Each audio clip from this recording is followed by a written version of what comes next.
à tous, l'indice CAC 40 termine la séance sur une note positive.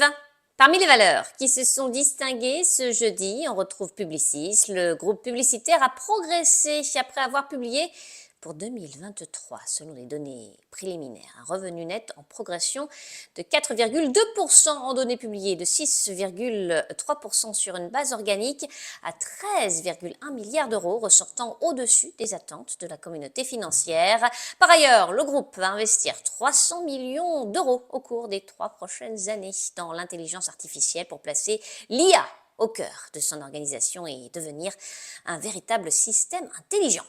On passe à ST Microelectronics, le spécialiste des semi-conducteurs a chuté après avoir fourni des prévisions annuelles jugées décevantes et anticipées pour le premier trimestre de son exercice. Un repli de son chiffre d'affaires de 15,2% suitant une baisse des prises de commandes.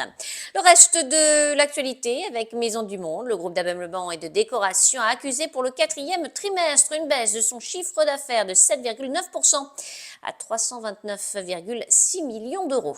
Solution 30, le spécialiste de l'assistance numérique aux nouvelles technologies, a de son côté fait état pour le 4e trimestre d'un chiffre d'affaires en progression à 285,7 millions d'euros contre 247,8 millions un an auparavant. Et puis Total Energy, le groupe d'énergie et son partenaire Corio Génération ont annoncé que le New Jersey a sélectionné leur projet éolien offshore Attentive Énergie, tout pour un contrat de 20 ans.